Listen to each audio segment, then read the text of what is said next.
Friends, ఇప్పుడే అందిన వార్త. టీడీపీలో ఘోర విషాదం, టాప్ నాయకుడికి రోడ్డు ప్రమాదం. ఈ విషయాలని తెలుసుకునే ముందు వీడియోని పూర్తిగా చూడండి, అప్పుడే మీకు పూర్తిగా అర్థమవుతుంది. అదేవిధంగా చాలామంది సబ్స్క్రైబ్ చేసుకోకుండా వీడియోని చూస్తున్నారు. దయచేసి సబ్స్క్రైబ్ చేసుకోండి. సబ్స్క్రైబ్ చేసుకోవడం వల్ల నేను చేసే ప్రతి వీడియో అప్డేట్ మీకు ముందుగానే నోటిఫికేషన్ రూపంలో వస్తుంది. అదేవిధంగా లైక్ చేయడం మర్చిపోతున్నారు. దయచేసి లైక్ చేయండి. లైక్ చేయడం వల్ల ఇటువంటి ఇంపార్టెంట్ ఇన్ఫర్మేషన్ చాలామందికి రీచ్ చేసిన వాళ్ళు అవుతాం. ఇక లేట్ చేయకుండా వీడియోలోకి వెళ్ళిపోదాం. బాపట్ల జిల్లా అద్దంకి రేణింగివరం మార్గం రోడ్డు ప్రమాదం జరిగింది. ఈ ఘటనలో తెదేపా నేత నాదెండ్ల బ్రహ్మం చౌదరికి తీవ్ర గాయాలయ్యాయి. మరో నలుగురికి గాయాలయ్యాయి.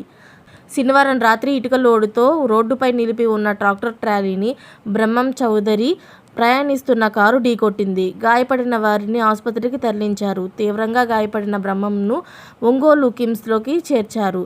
మెరుగైన చికిత్స కోసం ఆయన్ను హైదరాబాద్కు తరలిస్తున్నారు. నాదెండ్ల బ్రహ్మం రోడ్డు ప్రమాదంలో గాయపడడంపై తెదేపా జాతీయ ప్రధాన కార్యదర్శి అయిన నారా లోకేష్ విచారం వ్యక్తం చేశారు. ఐసీయూలో చికిత్స పొందుతున్న ఆయన త్వరలోగా కోలుకోవాలని ప్రార్థిస్తున్నట్లు తెలిపారు. వైద్యులతో మాట్లాడిన లోకేష్ అవసరమైన చికిత్సలు అందించాలని కోరారు. బ్రహ్మంకు తెదేపా అన్ని విధాలా అండగా ఉంటుందని హామీ ఇచ్చారు. ఇలాంటి లేటెస్ట్ అప్డేట్స్ అన్ని మీరు ముందుగానే పొందాలి అనుకుంటే ఛానల్ని సబ్స్క్రైబ్ చేసుకోండి. అలాగే పక్కనే ఉన్న గంట సింబల్ని క్లిక్ చేయడం మర్చిపోకండి. Thanks for watching friends.